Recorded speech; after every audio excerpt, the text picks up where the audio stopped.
Maybe there's like another movie. Yeah. Is there like an Ewok? It's a special edition movie. There is an Ewok movie. That might be what it is. Okay. I think there were 2 Ewok movies in the 80s that were totally disconnected. That's what I remember the most. Okay. That's interesting. Yeah, so we're gonna have to ask the Google gods on what those are. Yeah, those are the Ewok Adventures. That's what those movies are called. All right. Yeah, okay. That's okay, so that's my So your fondest memory comes from the Ewok Adventures. And it's literally just a sound. And it's a sound. It's the sound of a wooden spoon hitting a wooden bowl with some sloppy porridge. This is going to be a great podcast. All right. Okay, so the buff and the blazer.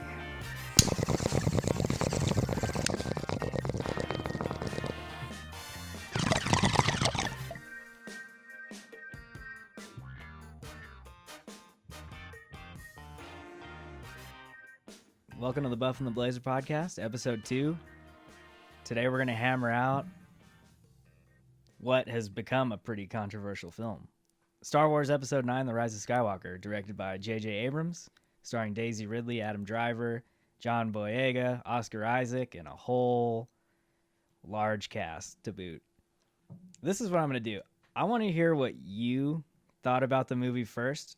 I'm an uber Star Wars fan for everyone that's listening, so we'll get into my spiel, but I want to hear what Toddo has to say about The Rise of Skywalker, just kind of general impressions, and see where your mind is on this movie. Well, first of all, I had to put in some work to see this movie. I had to watch the previous 2 because I'm not a Star Wars fan. I saw Phantom Menace when I was like, I don't know. When did that come out? Phantom Menace, that's around 1999, 2000-ish. Okay, so I was in high school. Okay. And I've been out since then. Okay. Completely with every single, just not interested one bit since I saw Phantom Menace. But this movie, I figured, okay, we're going to review it. I need to at least know what the hell's going on. So I went back and I watched Force Awakens and, what is it, Last Jedi? Last Jedi. Meh. Okay. Both of them. Force Awakens is way worse than The Last Jedi. Okay. Just from my point of view. You've seen the original trilogy, though. Yeah. The a long time ago. When did you watch those before you watched The Phantom Menace? Yeah. Okay. I saw them when I was like a kid. And they didn't stick when you were a kid? No. Because that's usually, I would say Star Wars usually sticks when you're around that age. Like, it's like 11, 12. It's like cool, yeah. But I don't know. I put it in that same category as like an E.T. or something like okay, that. Okay. It just didn't resonate with me. Okay. As a wee lad. Yeah. But I watched a lot of horror movies when I was real little, like Children of the Corn movies and a lot of Stephen King movies when I was a little kid because my oldest sister, is like 11 years older than me. She was super into his novels and horror. Ooh. So that's what I was watching a lot as a little kid. And she was she has a freaking the Rebel Alliance tattoo. Oh, okay, yeah. So she's like a uber Star Wars fan. Okay. We used to play, I forget what she called it, something to do with Star Wars. But I remember I had my Nerf sharpshooter pistols. They were like the blue gun with the orange ratchet back, and they were like the hardest shooting Nerf guns. And we would play all over the house when I lived out on the East Coast. Nerf? Is that even still around? I think so. Okay. Yeah. Actually, we just got my nephew these little Iron Man and oh, okay. What's the blue? Oh, Captain America. Yeah. They're like little things you put on your arm and fire, but they don't have the power of these sharpshooters that I had when I was a little kid. Yeah. Or maybe they felt more powerful because I was, 6, 7 years old or whatever. But that's my connection to Star Wars is like the movies is whatever, but my memories are like playing Star Wars with my older sister. I get you. And not tied super into the movies at all. Okay. So my fondest memory from the first 3 is I think it's Return of the Jedi where there's like a lot of that Ewok. Yeah. With his little tree house. So you like the Ewoks? Yeah, well, what I'm getting at is my fondest memory is like that whole scene. I think is that Return of the Jedi? Yeah. And that's the last one? That's the last of the original ones. Yeah. Okay, so the part where he's like eating porridge out of a wooden bowl with his little wooden spoon. Okay. The noise of his spoon hitting his wooden bowl is like my fondest memory of Star Wars. My Star Wars nerdum. Okay. You're actually talking about Empire Strikes Back. Okay. And you're talking about Yoda and his little hut. No. No? It's not Yoda. It's not Yoda. No. It's a or freaking Luke. Ewok. And Luke is there. Or I don't know if it's Luke who's No, there. it's not There's a Yoda. dude Sorry. there. It's Luke, and he's eating soup out of a bowl with a wooden spoon. I don't think it's soup, though. I think it's like porridge. Something. But isn't the Ewok serve it up to him? And the Ewok has like the little leather Not that I remember, head thing. but you're describing an Ewok. Or so maybe it's a spin-off. it's a cut that you saw that I didn't. I have no idea. But that's Lucas like and his notorious. maybe there's like another movie. Yeah. Is there like an It's- Ewok It's a special edition movie? There is an Ewok movie. That might be what it is. Okay. I think there were 2 Ewok movies in the 80s That's that were totally disconnected. that's what I remember the most. Okay. That's interesting. Yeah, so we're gonna have to ask the Google gods on what those are.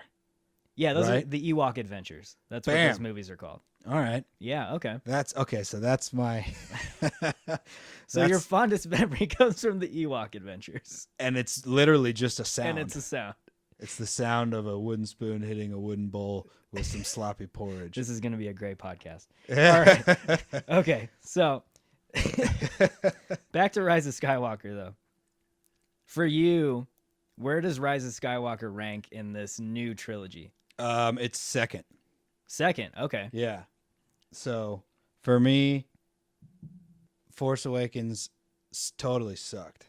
It's like the acting was god awful. It's like so overacted. Like I like John Boyega, but I really hadn't seen him in anything besides like interviews and stuff. Yeah. Until I watched The Force Awakens, Mm-hmm. and good God, in like the whole movie, he's got this like completely flabbergasted look on his face, and he's in complete panic the whole time. Okay. And I didn't like that. I didn't like that one at all. And and my lady like left and went upstairs when I was halfway through it because she's like, "This, I can't watch this. It's pretty bad." So she's thought the same thing? Yeah. Okay. She's like, "I'm not watching this. This is a waste of time." I was like, "Well, I have to watch it." So I'm glad I've seen Adam Driver in something else, because if I had seen him first in The Force Awakens, I'd have been like, he'd have been on the boycott list pretty quick. Like, I don't know. It was so cheesy and so overacted. We just lost 10,000 subscribers. I don't You give said a that. shit. I love Adam Driver. Like, straight up, that's what I'm saying. I saw him in Black Klansman. I've seen him in a couple other things, and he's an awesome actor. Yeah. But if I would have seen him in this, and this was like a while ago, right? Yeah, This this was was like like 2016, Is that 15. well? I don't know when he kind of like broke into the scene, but I'm assuming Star Wars. Star has Wars something was to yeah. do with it. That's his first major role, Yeah. I believe. Yeah, I wouldn't have been into it, so I gotta like get away from holding Okay. performances I don't enjoy against actors. I Sure, learned that sure. lesson with Joaquin Phoenix and Joker. Yeah. So I didn't like Force Awakens, and then I watched what's the next one? The Last Jedi. The Last Jedi. And I like that one the most because of the war scene at the end when they all like bail into the giant mine. The mountain. Battle of Crate Okay. with the red minerals. Yeah. Yeah. I liked that scene. Mm-hmm.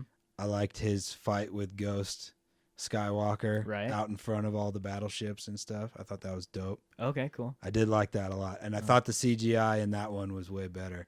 There seemed to be a lot more action in that one. That's interesting. Okay. For me, I think it's the opposite. I think that one's the slowest movie out of the 3. Okay. Um, I'm saying like the actual action I enjoyed more. The whole running Oh, I get around you, I in get Force Awakens, they're constantly running yeah. and shooting. I don't really like those scenes Yeah. as far as action goes because it's just like You're right. The tempo of that movie is totally different from The Last Jedi. it's like a more intense action Right. in The Last Jedi. The action in Force Awakens is just like a constant, Right. going at you. Everyone's on the run the whole time, scrambling. They're like trying to weave all these crazy story plots that are going to play out in the next 2 in the first one. I just felt like it was way too much Okay. going on in that one, and the acting just fucking I didn't like it at all in the Well, first one. We'll get back to acting. One thing I'll say about the acting real quick though, you're not wrong. So I don't think the movie was overacted, but I'm a Star Wars fan. This is stuff I'm used to, I think. And I don't think you're wrong. I think their performances are overacted, but I feel like they've always been overacted. Well, yeah, that's part of it. In the original trilogy as well. Yeah.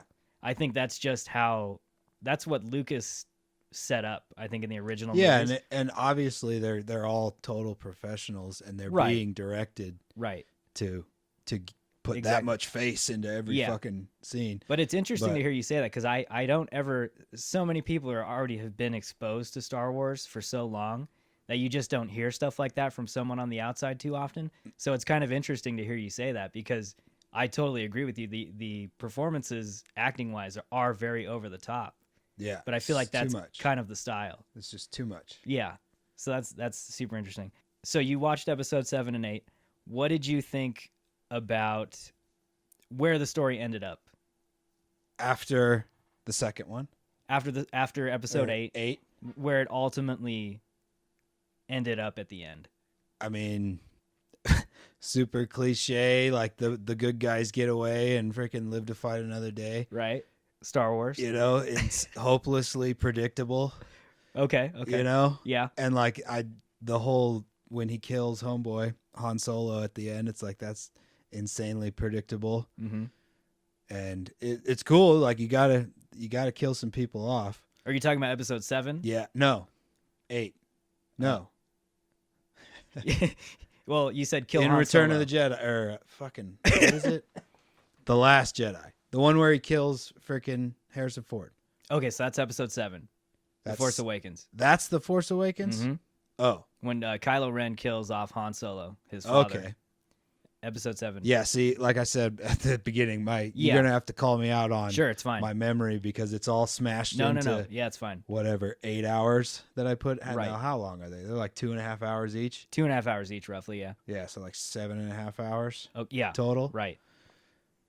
But yeah, just really predictable the whole way through. I thought in some of the actual the island scenes in Last Jedi. Yeah. Right? Right. Some of that's dope. Like the visuals. I just really enjoyed the visual a lot more. Do you know where that is?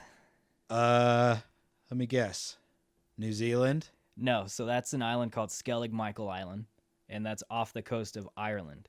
Oh, cool. And it's become kind of a hot touristy destination now after that film. But those are all archaeological sites that are protected. All those stairs? Yep. Oh, get the fuck out of here. That's all archaeology. Yeah. dope. Totally protected.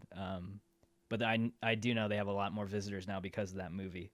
So, they'll take boat rides out and people will visit the They're gonna island. fuck that side up. Yeah, it's a double-edged sword. Okay, so I think the action is more built up in Rise of Skywalker? yeah. Okay. In the Rise of Skywalker, the action is much more, it's like a guitar solo almost. Okay. While freaking Force Awakens is a banjo. Okay. Just going okay. the whole time. I get you. That's where I'm at on that. Yeah. And then at the end of they leave some stuff open at the end of Skywalker, which is cool. Mm-hmm. In terms of like how Kylo is, thinking about going back or whatever, Right. and has the little moment with the chick. With Rey. Rey, yeah. Yeah, she's awesome too. Okay. And then going into this one, I mean, I basically feel like I knew everything that was going to happen the whole time. So the plot was kind of predictable for you. Not kinda, like Totally predictable. totally. Okay. Like probably could have wrote it down 5 minutes ahead Right. of the film, just guessing, and got 50% of it right. Okay. Okay. I You see know? what you're saying. Okay. And, yeah, that's where I'm at. So the visuals were pretty good. I saw the third one on the big screen, which made a big difference Mm-hmm. because the visuals are way better in a theater. Yeah. Obviously, Yeah. this is total. I get it. Go to the movies, Right. and yeah, the visuals were good, and I did pay attention to the people. Like it was pretty packed when I went. Not packed for my theater, which is like Yeah. 20 people in a 40 seat Were people theater. pretty hyped in the theater during Oh scenes? yeah, people were pumped up and everybody was just into it, and I appreciate that people are that into it, you know. Yeah. I'm not into it, but I can not hate too hard Well, because we'll touch some on that a people little are bit. into This it. film, it's really interesting the reaction this film is getting. So, just real quick, this is what I thought of the movie. So I saw it, and I'll say the movie did what I wanted it to do. It was a Star Wars film to me. It's a quintessential Star Wars movie for me, and it hit all the beats I wanted it to, and I wasn't let down by it. Having said that, the movie has a lot of problems. It has a lot of technical problems. It has a lot of problems with story. It has a lot of problems with script. And some of the choices they made with some of the characters, I feel were a little bit fan servicey. And that's a word that's been thrown out left and right for this movie. But I'll say that the fan service in this movie, I feel paid off for me, mostly. So here's the background of this, though. Episode 7 comes out. It's directed by J.J. Abrams. He kind of sets up the first step in this new Disney era. And the reactions to Episode 7 are generally pretty positive. Everyone pretty much is on the same page. They like it. He decides not to come back to do Episode 8 because they wanted to rehire him to do Episode 8. But he figured he'd leave on a high note, which I totally get. It's Star Wars. You don't want to screw it up. Rian Johnson comes in and directs Episode 8. That movie releases, and it splits the Star Wars fandom. You have people that feel like he totally disrespected the characters from the original trilogy, like Luke Skywalker. He should have more. Because of certain character choices. And then you have half of the fandom that absolutely loves the choices he made. So going into Rise of Skywalker, you have two competing factions in the Star Wars fandom. The ones that love The Last Jedi and the ones that absolutely despise it. Because they feel like Luke Skywalker shouldn't be, some emo Jedi master camping out on an island because his nephew turned to the dark side. Because Luke Skywalker's supposed to be a hero and he's supposed to win all the time. And then you have the other half of fandom that love it because he's flawed and he's on the island. So I feel like Luke Skywalker's evolution in The Last Jedi sort of prepped the stage for where the fandom's at going into the Rise of Skywalker, excuse me. So JJ comes back to finish off the trilogy with The Rise of Skywalker. And everyone understandably thinks, he's going to bring the fandom back. He's going to unite the fan base, and this movie's going to be great because he's going to essentially finish the vision he had after 7. Because that's another thing with these films that I think is a disservice to them is there wasn't a plan set up from the very beginning. It wasn't planned out like a trilogy. They knew it was going to be a trilogy, but it was almost set up like a marathon. So JJ came in, he wrote his story for 7. Then they hired on Ryan, who was writing his story for 8. And then JJ hands off the baton. And then JJ comes in on episode 9 and writes his part to finish it up. There wasn't one coherent vision going forward. Little relay race going on. Exactly. Huh? I bet there's a generational divide between what you said on the split between people who loved it and hated it. I bet the people that are pissed about Skywalker are all older. In general, I'd say that's pretty true. And the people that see him as vulnerable and flawed are all the younger crowd. Right. But there are exceptions to that too. Obviously. With people that I listen to. But in general, I'd say that's a fair statement. Okay, so going into episode 9, the fandom is clamoring for this unification with this movie. It comes out, and what happened to be two pieces of the divisive fandom has now been just absolutely shattered and fractured all over the fucking place. Oh, people are pissed? So now you have people that are pissed. You have people that are okay with it. You have people that are completely in love with it. And you have people that just don't accept it in terms of where they took some of the characters. So one of the most genius things I heard a few weeks back was by a guy who used to work for Collider. His name's Mark Riley, but he described his Star Wars fandom the most genius way I ever thought, and it made me understand my feelings of why, or it made me understand my own biases towards Star Wars. He said that for him, Star Wars is like pizza.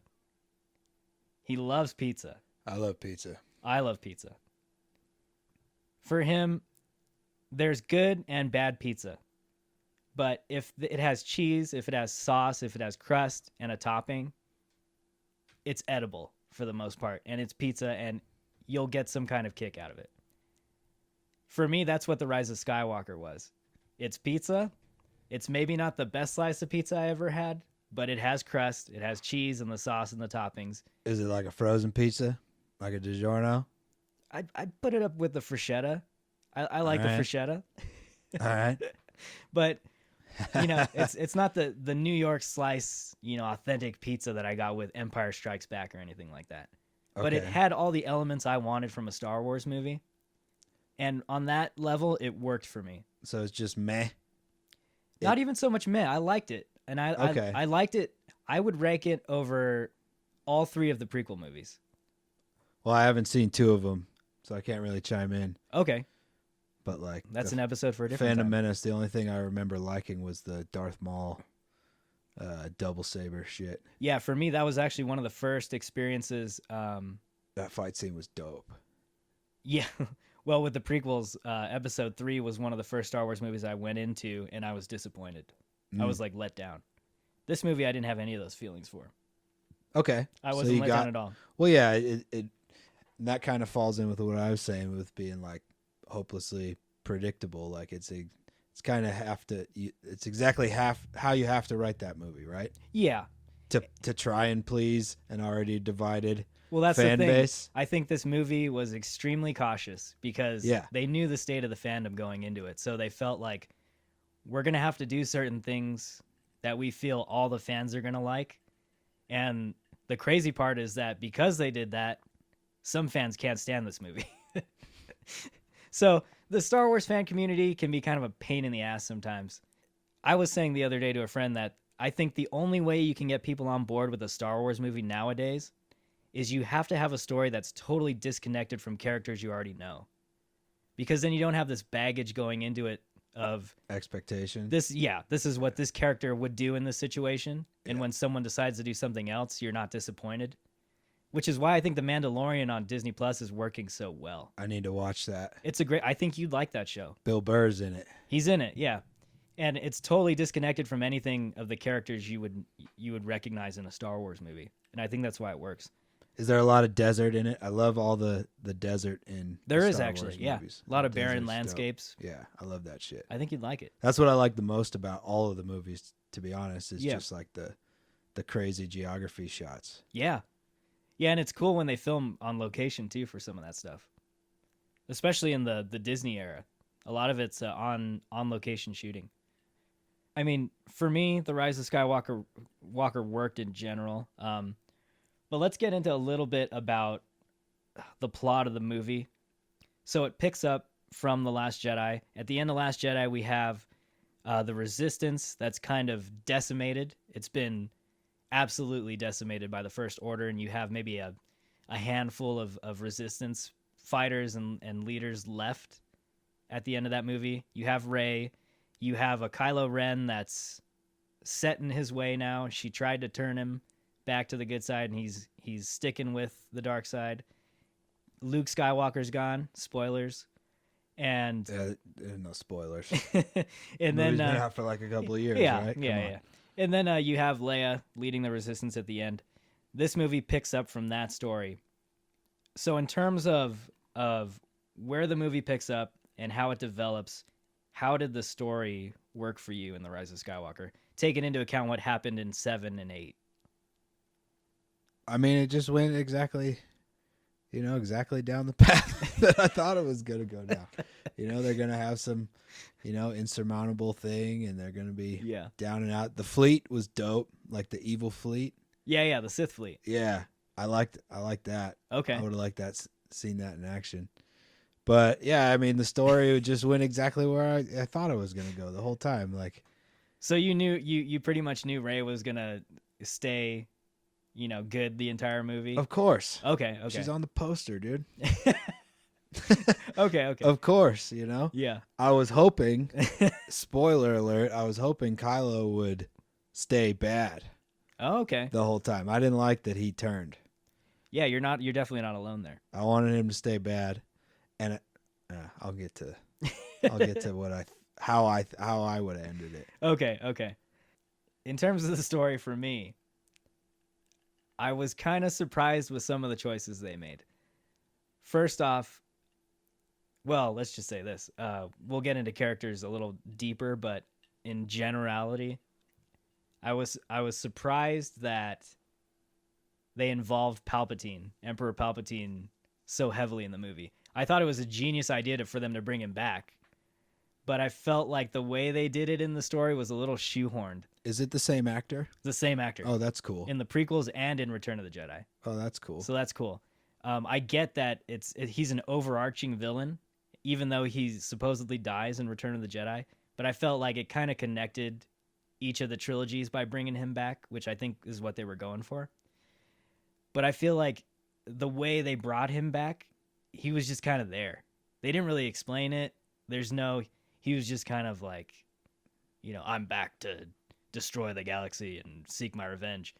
And yeah, I figured like that was, like Kylo's role after he whacked Homie in the other one. Yeah, and that's what a lot of people thought. That was a cool way to kill that crazy looking dude in Last Jedi. Oh yeah, Snoke. Where he he pulls the lightsaber. Yeah, he like turns the lightsaber and puts it through his side. Yeah, that shit was dope. Yeah.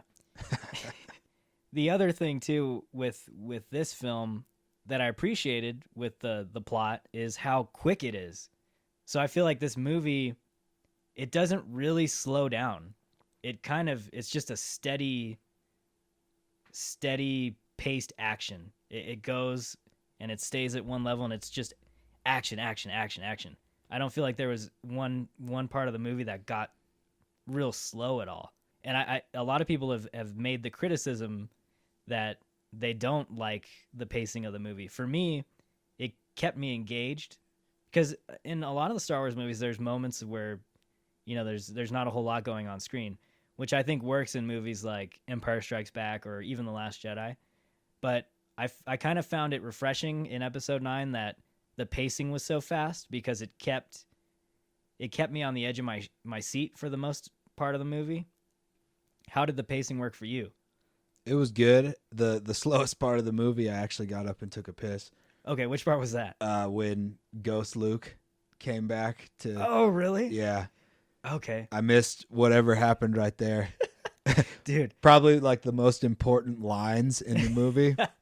That's the one part I missed. I was going to maybe try and not bring that up, but I had to pee so bad, dude. You're killing me. That was my absolute favorite part of the entire movie. Yeah, I was quick. Yeah. But like I literally, he like came in, like Ghost came into the room. Yeah. Type, and I was like, all right, this is, because I didn't want to miss any action. Yeah. So I was like, all right, this is my chance. I gotta run. I ran and took a piss and came back, and like right when I came back, that scene was like fading out. Oh man. So I don't even know what was said there. What does he say? So I thought this was the most beautiful part of the whole movie. So basically, she throws the lights. She's marooning herself on the island like Luke did in Episode 8. And she's afraid of her power. She's afraid she's going to screw things up. So she maroons herself on the island. And the last thing she does after destroying the ship is she gets ready to throw the lightsaber into the fire. And as she does it, Ghost Luke catches it. And then he walks out of the blaze as a Force ghost. And he's just like, Rey, what the hell are you doing? and he gives her a pep talk, basically. Okay. Essentially what he's doing is he's saying, damn, I did miss some shit. He's like, I made a mistake. When I marooned myself here. You can't do that. You can't afford to do that because the Jedi will be gone if you do that. You need to go and face Palpatine. All right. And you need, to essentially become the Jedi that you were meant to be. So it's exactly what I thought happened when I went to the bathroom. To your point, it's exactly what you thought. And he gives, he shows her Leia's lightsaber because he trained Leia when they were younger. And so he's like, this is something my sister would have wanted you to have. And he shows her Leia's lightsaber that she trained with, and it kind of flashes back, which was another cool thing I learned, that in the flashback, they use the de-aging technology, like what we talked about with the Irishman. Yeah. They de-aged Mark Hamill to make him look younger in the scene, and then they used Billie Lourd, who is Carrie Fisher's daughter, because Carrie Fisher is no longer with us, sadly, to play her mom, the younger version of her mom in that scene. And I guess they digitally enhanced her face to make her look more like her mom. So that was pretty cool. But that scene, and then it ends with, she's like, how do I get off? I destroyed the ship. And he's like, you have everything you need. Yeah, I saw that. And then he raises up his old X-Wing out of the that's water. like right when I came back in. And what I loved about that was that's a direct echo to what Yoda did in Empire Strikes Back. Oh, yeah, now I remember that. When he raised Luke's and the swamp ship out planet. of the swamp. Yeah, okay. And Luke, that's cool. He literally says, I don't believe you just did that in Empire Strikes Back. And I thought it was so beautiful that they have him doing it himself now in Episode 9 as the Jedi Master. Okay. For Rey to get off. So for me, I thought that was the most beautiful scene in the whole movie. Yeah, I loved it. All right, cool. And then that on top of like the score, like using Yoda's theme, the same music they used in Empire Strikes Back. The fucking music's the same in all of it. All of it. Okay. We're gonna we'll get into that. Don't worry.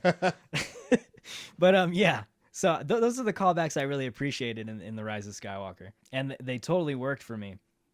It's stuff like bringing Palpatine back, but then the way they did it, and then having these awful exposition lines of like, somehow Palpatine returned, and we don't know, but he has a massive Sith fleet now, and that cheese, baby. Yeah. There's fucking so much cheese. And I mean, Star Wars has cheese in it, even in the originals, but that was extra sharp cheddar cheese. Like that was... Yeah, that kind of made me cringe a little bit, some of that dialogue. Can I confess something to you? Yeah, go ahead. Every scene that Mark Hamill's in makes me cringe. Really? I like, even, so he's a bunch in The Last Jedi. Yeah. I didn't like it at all. Okay. I feel like they should have wrapped his story up in The Force Awakens and just gone. Same with Leia. Okay. Just wrap those stories up and enter the new, because I couldn't stand it. And that's the reason I freaking went to the bathroom. Because I was like, oh, he's back. All right. Okay. And I knew it was going to be some cheesy scene where I can't take it seriously because of the acting. Yeah. And I don't want to be a dick or anything, but it just doesn't do it for me. There's certain actors that if I don't buy it at all, it ruins everything for me. Well, that's fair. I mean, if you don't buy the performance, I mean, what else is there to buy? Yeah, and I'm not invested in it, so I get that, people have had that in their world for 40 years, sure, or whatever. So I don't want to be too much of an asshole, but yeah, man, don't do it for me. All right, that's fair. That's fair. I get you. Okay. All right. Well, I think that's a good segue into some of the characters in this movie. I'm going to say that I echo what you said about Rey. I think Rey is the best character they've created in this whole trilogy. For me, Rey works in every film. And it's not because she's the good guy and the main character. I do like, though, that Rey has this... Well, Daisy Ridley's performance of Rey, she has this genuine kindness and this natural pull to the light that I think she pulls off so well with the character. And I just can't help but root for her character in every movie. And for me, I before The Last Jedi, when they established that she's nobody, she doesn't come from any kind of, Skywalker family or anything, I was okay with it, but I wanted her to be somebody. And this is coming from someone... I knew she was somebody the whole time. It's just who? So that's another reason why... I thought she was some weird incest Leia Skywalker freaking kid. Yeah. After the Luke and Leia kiss in Empire, she's the incestuous child. No, she was I won't say that. That's gross. Okay. Fair enough. In The Last Jedi, that's another aspect of what split the fandom is Rey's lineage. And I'm someone who liked The Last Jedi, so you can't say that I was someone that, was a Last Jedi hater, and I liked The Rise of Skywalker because of it. It undid everything in The Last Jedi. That's not the case. But I did want her to be connected to someone in the trilogy because I feel like Star Wars is all about lineage, especially the Skywalkers. But all right, tell me this: you knew she was the whole time. I figured she was in Episode 7, and then when they gave me that in Episode 8 that your parents were nobody, I was kind of shocked. I was like, I didn't buy that one bit. Well, and the reason why I bought it is because I figured they didn't have a plan set up from the beginning, so we had no idea where the final movie was going to be. So I figured whoever was directing 9 was going to have to hold true to what was established in 8, and that just wasn't the case. So that's why I was a little, while I wasn't completely shocked that they made her connected to someone, I was when we discover that, spoilers, she's Palpatine in Episode 9. But that was, having said that though, the execution of revealing that she's a Palpatine kind of fell flat with me in Episode 9. I was just kind of, because for the longest time it was a rumor. Fans would speculate with these ridiculous little like fighting styles and stuff from 7 and 8, and they're like, oh, maybe she's related to Emperor Palpatine. So Man, when people are freaking right diving deep into that, and really? these are the hardcore sweaty Star Wars fans. So when they revealed that she was a Palpatine in Episode 9, I was a little bit shocked because I was like, oh wow, they decided to do that, which has been fan speculation for the past 3 years. It's probably where they got the idea. Yeah. So, and then the way he reveals it too, he's just like, "You're a Palpatine." But yeah, he just flat out goes, "You're a Palpatine. You have his power." I thought that was super cheesy, but I get it. The reason why I do like that she's a Palpatine is because I feel like the two characters, Rey and Kylo, offset each other. So you have the bad boy who comes from one of the galaxy's noble, good families, the Skywalkers, the son of Leia and Han Solo, heroes of the galaxy. So you expect him to turn into someone like his mom or his uncle. Where you have, but he's the more of the spoiled rich kid who's rebelling, right? Right. Well, this is why I like this. And then on the other hand, you have Rey, who's this absolute good person, good character, who is the granddaughter of the absolute worst evil in the galaxy, Emperor Palpatine. So I liked how there's that dichotomy between her and Kylo Ren. Yeah. It's good. It's all the right stuff on paper. Yeah. And that's the reason it didn't hit me very hard, because it's all the right stuff. But Right. as far as Rey's character goes, I freaking loved her. Like, she's awesome. The acting was awesome. Her steez, like her get up Right. is so dope. Her desert and gear. she's a total badass. Yeah. And I like that a lot. And I don't know if I've ever seen her in anything before, but No. I bought into her character 100%, rooting for her the whole time. I would have liked to have seen her go evil, though, at the end of Last Jedi. Or is that Last Jedi? Where her and Kylo fuck up the guy. And then Yeah. I would have liked to see her go evil, too. That would have been an awesome Well, you get a twist. little taste of it in Episode 9. Yeah. See, I was actually afraid they might go that route, but that would have been interesting if they turned her. A lot more interesting to me. Yeah. Because then you would have had to freaking blast in a totally new hero Yeah. out of nowhere, Right. which would have caught everyone off guard. Yeah. That's what I would have liked to have done more. Yeah. Because I want to see her. She's so likable and easy to root for. Yeah. The whole time. Mm-hmm. Everything she does is right. All of her scenes are dope. Mm-hmm. Her style is awesome, and it would have been really cool to see her as a villain. Yeah. You know, It would have been tragic. to And- some. Yeah. Well, it would have been heartbreaking to me. Because so you're real wrapped into the whole good and evil Well, see, kind of the struggle. You're on the you want the light Yeah. to win.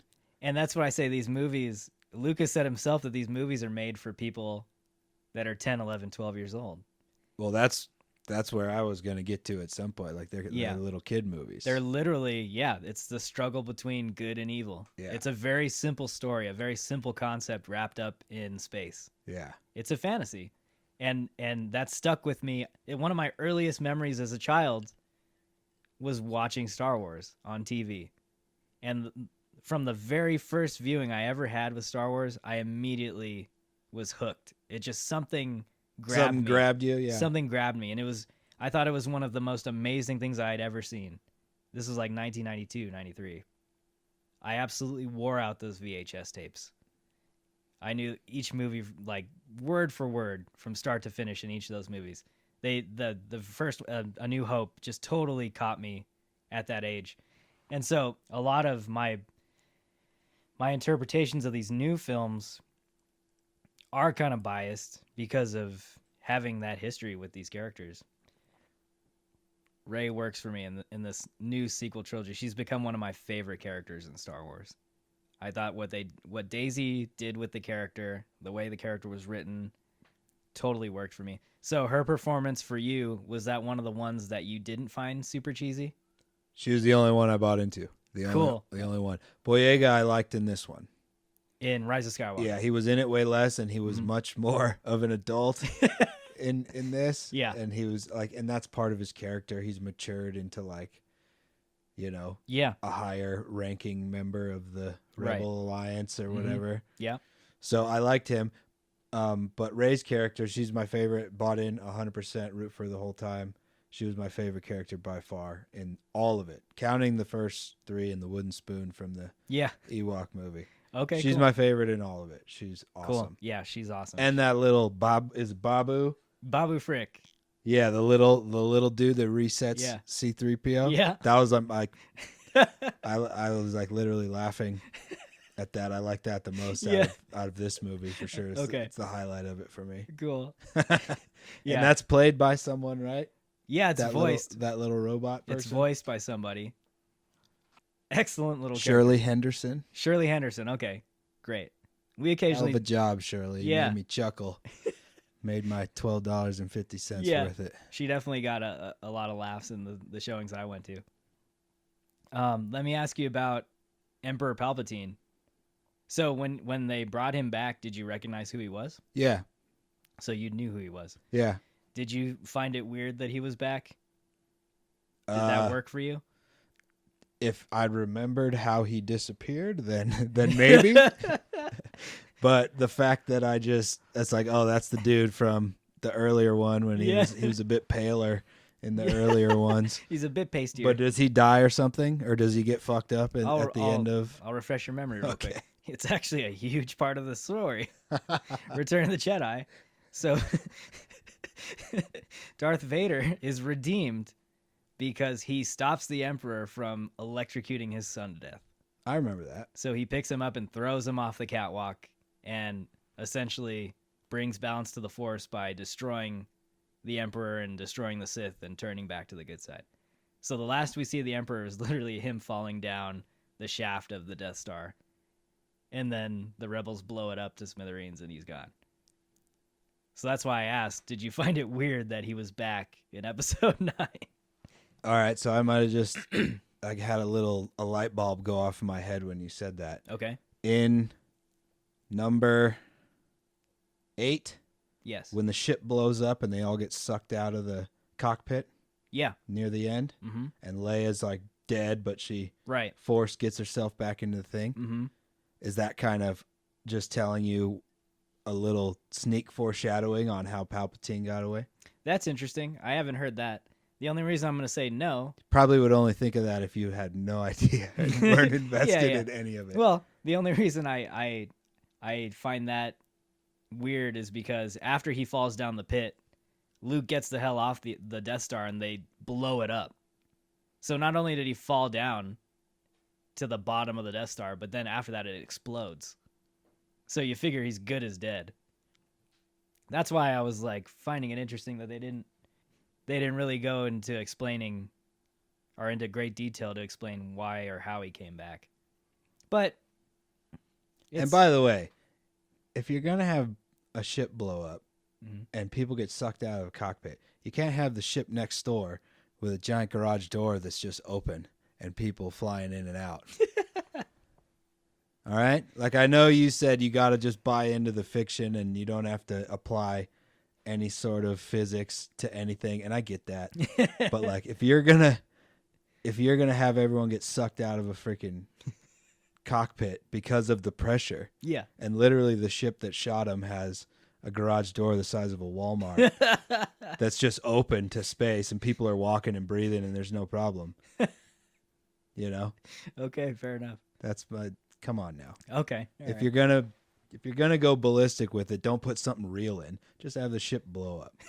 Don't have them get sucked out, because no one's getting sucked out of anything else. Yeah. Anywhere. Yeah. See, this is what happens when you're a non-Star Wars fan. You just come at it with a completely clear mindset. I might have just unlocked that freaking key there, because Palpatine got exploded in the Death Star. He flew off into space, and then he touched himself to that sneaky planet where he built his fleet. Yeah, that's my theory. Well, here's why I buy into it. This is why, even though they don't explain it, I'm okay with it. Did you know that Darth Maul survived episode 1? I don't even remember how it ended. Yeah, he gets any of chopped that the fuck movie. in half by Obi-Wan and falls down a falls pit. down the where the fight scene is. He survived that. All right. He totally survived that because of dark side magic. Well, then there's another clue right there. There you go. Yeah, well, that's what I'm getting at. That's what I'm getting at. Ah. While they didn't explain how or why he's back, I didn't question it because it has precedent. So by that logic, it's not over. Yeah, by that logic, you could say nothing's ever over in Nothing's Star ever Wars. over. If they need more money, they're gonna bring someone back.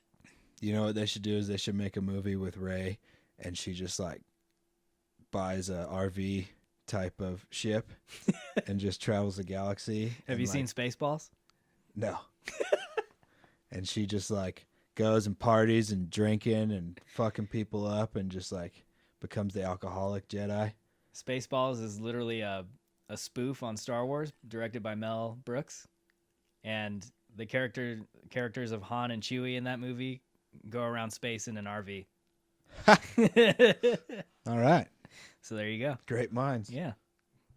Well, man, I look like a dumbass. I've never seen Spaceballs, but I ain't gonna lie. It's okay. It's all right. That's what we have a podcast for. Work this shit out, right? Yeah, that's what it's all about. Let me ask you about the relationship in this movie between Rey and Kylo. Did you buy into that? Did that work for you? Were you like, I can buy into this, or did it seem forced? Was it something you feel like they established in the other films? Yeah. Like at the end of The Last Jedi, when he almost goes, but then he helps her, he kills homie, but then he does go back and take over the whole dark side fleet and all that. You just knew right away that when they opened that door, when he helped in that one, that he was gonna come back. Yeah. No matter what. And I would have really liked him to stay evil. Okay. And the way he is that new, the giving life shit? That's a totally new thing. Okay, because I was like, oh, that's another force trick that I didn't know about. Yeah. I mean, you kind of had to bring him back to appease the fandom and bring him back to the light and have him be the ultimate sacrificial hero.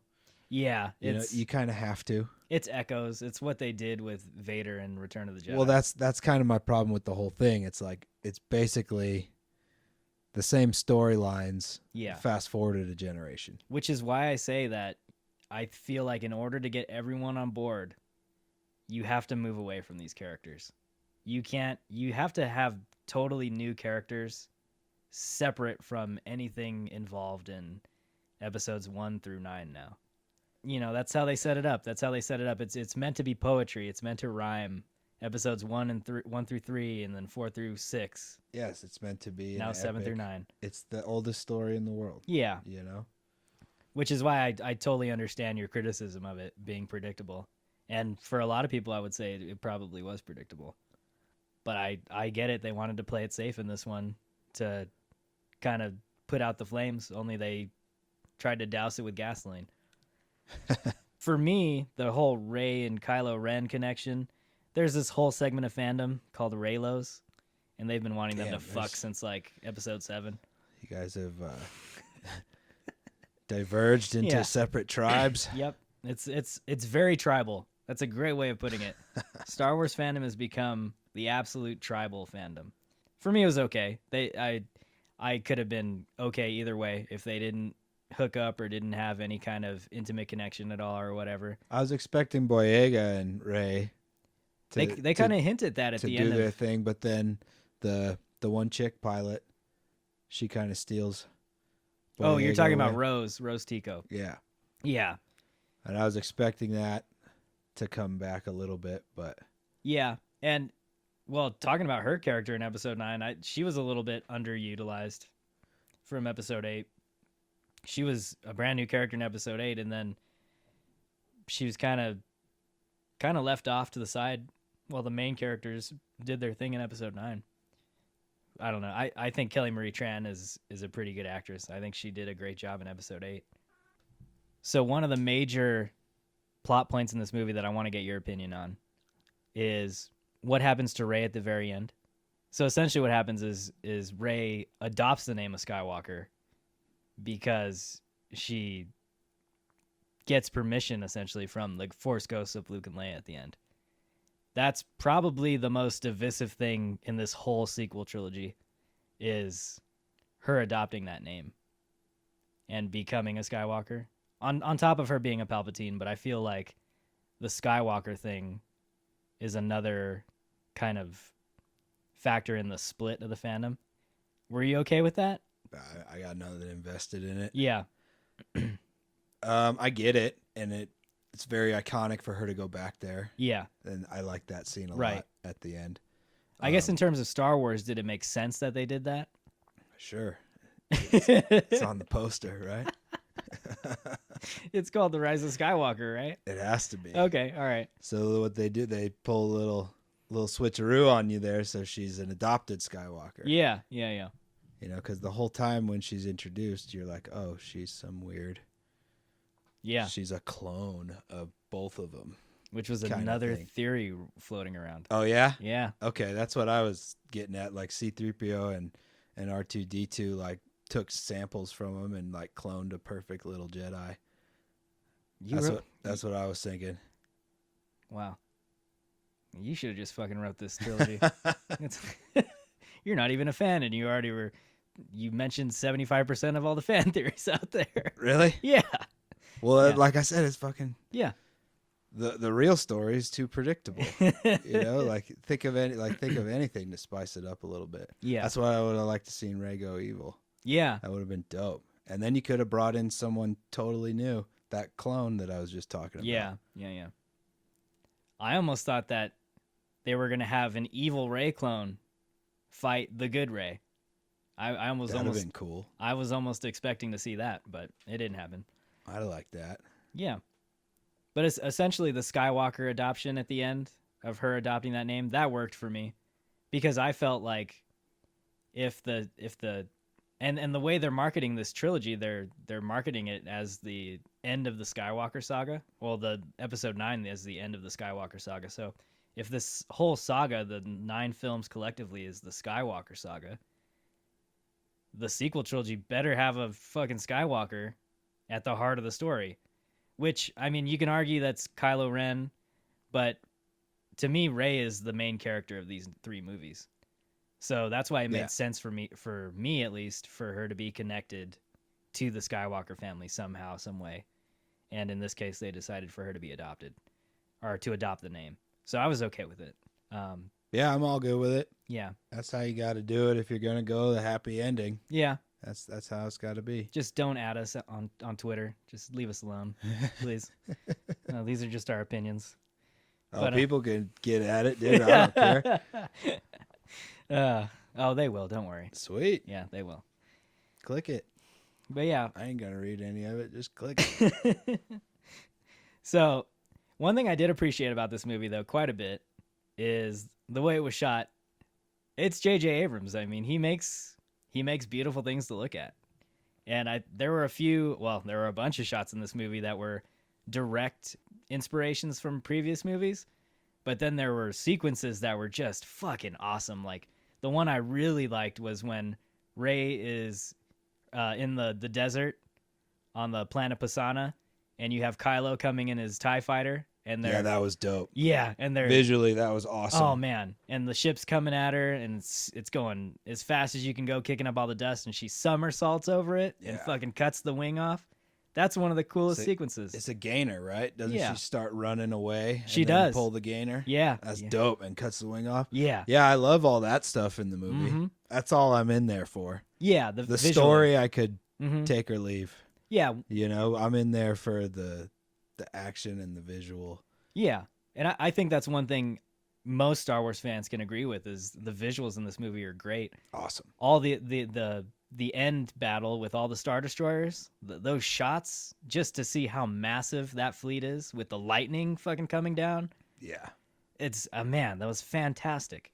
And to me, the cinematography, but also the special effects and the CGI in this movie, I felt were stronger than any of the previous films. Oh, 100%. And Yeah. that's obviously because, technology's Yeah, speeding up. But that was, that part of the movie's great. yeah, That part of Star Wars that's what it is for me. It's just like an action, awesome kind of cheesy movie, yeah, yeah.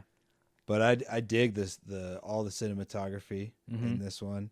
And Was there a sequence in particular that you really liked from this movie? Maybe besides the desert sequence of her somersaulting? no, that's probably that one sticks out the most in memory. Yeah. What I have a memory of that I wish I had in the movie. Like I wish when the Rebel Alliance would, they're coming in at the end to save everything. I wish they had a bigger freaking army. Oh, okay. Like I hate that the odds are so ridiculous.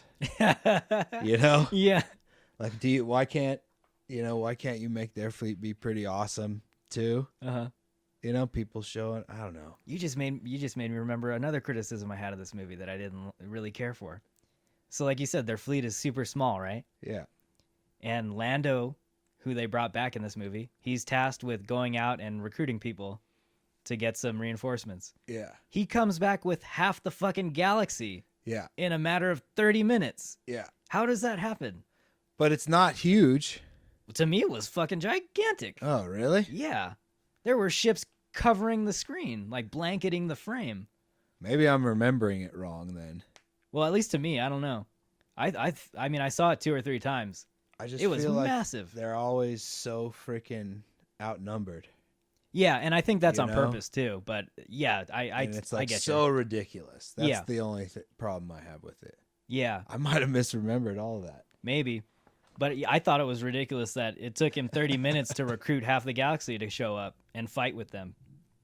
That Yeah, was and- pretty nuts. Yeah, and the callbacks with bringing Lando back and stuff and all that's cool, and the Falcon and all that. Yeah, yeah. It was cool to it's see all him in cool. there. It is what it is. It's nostalgic. Yeah. This movie, a lot of it's nostalgic. Well, I feel the story. That's what a lot of people want, right? Yeah, well, supposedly. But yeah, that stuff all worked for me. The Emperor, he's one of my favorite characters, so all the sequences with him in it I thought were pretty cool. That whole planet he's on, the lair, that was pretty creepy. It's very the little stadium. yeah, his whole that was really weird That's too. creepy. I like that. Yeah. I like all those scenes a lot. I like Yeah. visually. I just like all of it. Mhm. Did you like his performance of the Emperor in this movie? As It was still over the top. I don't know. Yeah. It's just exactly as cheesy. Yeah. The dark side is all the people on the dark side are like cheesy. Okay. Yeah. Kylo in this one is the only one who's like actually, a little more believable. Yeah. But all of them are just like so. I don't know. It's just so over the top. Man. Yeah. I'm gonna kind of go back real quick because I remembered again, but the scene between him and Harrison Ford with Han Solo kind of coming back but manifesting, it's sort of his memory, but he manifests and kind of brings his son back to the good side. I wasn't expecting that at all. But I thought that scene was another scene that I really, really found touching and I enjoyed in this movie. I wasn't expecting at all to see him. And they must have paid up the ass to have Harrison Ford come back in this movie. Really? Yeah. Oh, man. I think he obviously. by far had the highest contract in episode 7. But yeah, that was another really beautiful scene that I liked from episode 9 that I wasn't expecting. So that threw me for a loop. And I felt like that made me okay with him going back to the good side. If it took him to kill his dad to try and sell the darkness and go full dark, it would take his dad to convince him that it's okay, you can throw that all away and go back to the good side. So, yeah, just off a little side tangent, even though we already talked about characters. It's like a therapy session, huh? Yeah. I like that. That's good, though. And that's cool. That's what these types of movies are supposed to do. They're supposed to, give people that warm closure that they want on characters that they've invested time and emotion into. And that's a good thing. It can be cheesy. People are allowed to like cheesy. Oh, good. I feel so. I don't have to like it. But You everybody's happy to. You don't. There's a lot of people that don't like it.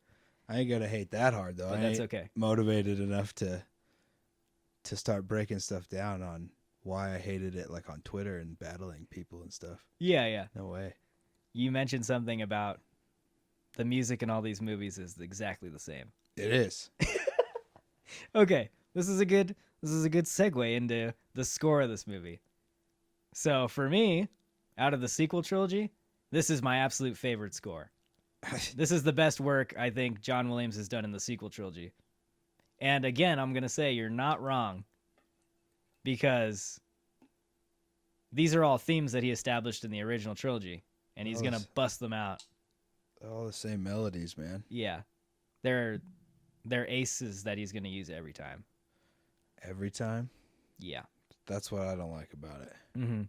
There are some things, though, he did with the newer themes, like Rey's theme. Rey has her own theme, and I felt like he gave her theme kind of nice little new twist in episode 9 that I found pretty interesting, especially the beginning when she's training with the little probe droid. Yeah. That's dope. The training droid. Her theme during that part was great, and it's not on the soundtrack.